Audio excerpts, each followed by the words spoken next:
Assalamu alaikum and welcome back to MAMT Day 3 here in Birmingham. We're at University of Birmingham again, and I've managed to grab one of our prestigious guests here from out of Birmingham, who's going to answer a few questions for us on his involvement in sports over the years, his involvement in the community over the years, and also in terms of his experiences this weekend at the College MAMT tournament here in Birmingham. So this is Merali, and he is from Mombasa. Here on holiday, enjoying the sun. Yeah, plus all my sons are here, so I visit them during summer holidays. Okay. Till autumn. Okay, so Amirali uncle, you've been involved with Africa Federation for some time now. You've in the past also competed in some sports yourself.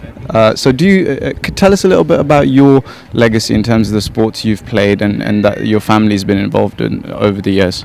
I start with that I was a committee member and on sports secretary of Jaffrey Sports Club Mombasa in the 60s, and then also the treasurer in Mombasa Sports Club. And I played cricket for Jaffrey First 11 and also Mombasa 11, and also was tennis double champion and runner-up for the singles and mixed double during the 1970s with the legend Yusuf Karim. In that final singles, we were set all, and finally he won it, and alhamdulillah, he reached his 25 years of celebration after beating me on that. Okay, so there's clearly quite a history of sport for yourself, your family, and also I presume your friends as well. So in terms of any advice you have for young and upcoming sportsmen that compete in MAMT every year, is there any sort of wisdom that you'd like to impart on them in terms of continuing to compete at the level they're competing? As you see today, this is the second MAMT I'm coming to see. What we are lacking is our own sports center, but that doesn't mean the MAMT organization is great, and with co-ed support, I think it's one of the best events I've seen. It was very well organized. I didn't see anything. My grandchildren, my son played from golf to table tennis, all the games, and I'm very impressed with the success of this MAMT tournament. But I think looking forward, I think COAGE as the regional body should now get together with the Jamaat and build your own sports center somewhere outside the boundary of M25 or between London, Milton Keynes and Birmingham, so that we have our own sports center which families can go on weekend with the hostel facility and enjoy the weekend. So this should be something the college should look into, building a small sports center for itself, so that weekends they can go and relatives, brothers, sisters, siblings can come from Birmingham, London, Milton Keynes and meet together and have family reunion and continue sport. Sports is the best investment the Khoja fraternity has been doing for a while. You can see Nairobi, Mombasa, Dar es Salaam with the sport. If you see the legend like FHR, Yusuf Karim and others names we can quote.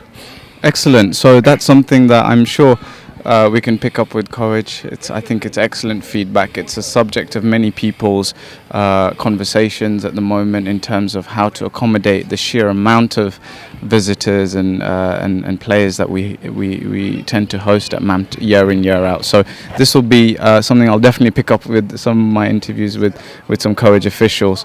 To add to that, yes, I don't think the funding should ever make that. Coaches are very good in donating, especially in the sports field. So if coaches embarks on the fall, the world will support them. Okay, inshallah, and we pray that is the case, and that is something that we can work on, especially from the perspective of courage and World Federation as well. How do you see the future of sport in our community? So particularly with the fact that MAMT is growing year on year in terms of attendance, participation.